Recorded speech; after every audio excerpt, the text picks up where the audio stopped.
তোমাদের কাছে একটাই অনুরোধ, সম্পূর্ণ ভিডিওটা দেখো, তাহলেই বুঝতে পারবে যে আমরা কতটা সমস্যার মধ্যে আছি। এখন আবার হিমোগ্লোবিন টেস্ট করব, দেখি বাড়লো না কমলো। আগের দিন করেছিলাম 8 ছিল, আজকে এখন আবার করব, দেখি কি রিপোর্ট আসে। ধান্দা এখন আমরা বাড়ি যাচ্ছি ডায়ালিসিস হলো।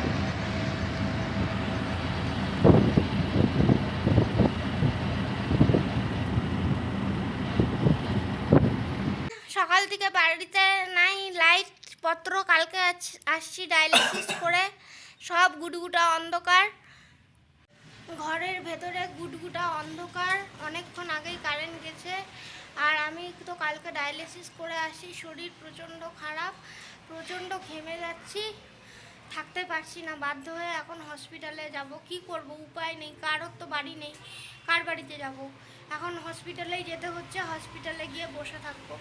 সকাল থেকে কিচ্ছু খাওয়া হয়নি, কিচ্ছু দেওয়া হয়নি, এখন হসপিটালের ক্যান্টিনে গিয়ে খাবো। বা এতটাই অবস্থা খারাপ, কি যে বলবো না, এত যে যেমন বাড়ির লোকগুলো কোনো সাহায্য করবে না, তেমনি এখানে একটার পর একটা লেগেই আছে। কালকে ডায়ালিসিস করে আসলাম 10:30টার সময়, শুতে শুতে 1টা-1:30টা বাজলো। সকালবেলা ঘুম থেকে উঠে কারেন্ট নেই, এখন যাচ্ছি হসপিটালে, কিচ্ছু ভালো লাগে না। আর একটা যে হোটেলে গিয়ে থাকবো সেটারও উপায় নেই, এখন হসপিটালে গিয়ে থাকতে হচ্ছে, তারপরে কারেন্ট আসবে, তারপরে সন্ধ্যাবেলায় আসবো।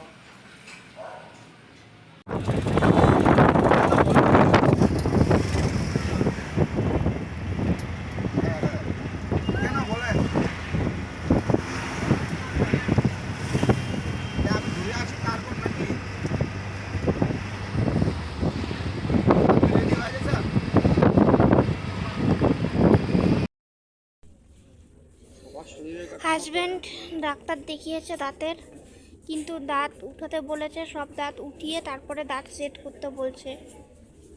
এটা হচ্ছে প্রেসক্রিপশন। হাজব্যান্ডের দাঁতের প্রেসক্রিপশনটা দেখালাম, ও দাঁতের অবস্থা খুবই খারাপ। মানে এই আমার যে সামনে দাঁত আছে, ওর সামনে কিন্তু কোনো দাঁত নেই, শুধু দুটো দাঁত আছে, আর বাকি সব দাঁত ভাঙা, সব দাঁত উঠাতে বলেছে, কিন্তু বাড়িতে লোক নেই দেখে আমরা ওঠানোর সাহস পাচ্ছি না। কারণ দাঁত ওঠাতে গেলে হচ্ছে জ্বর আসবে, প্রবলেম, তারপরে দাঁতের এক্সরে করতে বলছে।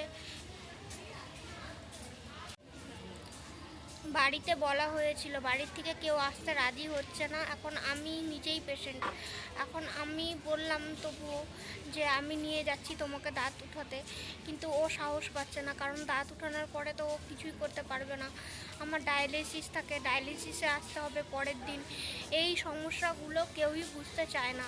লোকে ভাবে যে আর 5টা ডায়ালিসিস পেশেন্ট ডায়ালিসিস করে, আর 5টা ডায়ালিসিস পেশেন্ট ডায়ালিসিস করে, ঠিকঠাক থাকে, একাই আসে একাই যায়। কিন্তু হচ্ছে আমি তো একা হাঁটতেও পারবো না, আমি 2 পা নিজে একা হাঁটতেও পারি না, চলতেও পারি না, বাড়িতে কোনো মতে হাঁটি।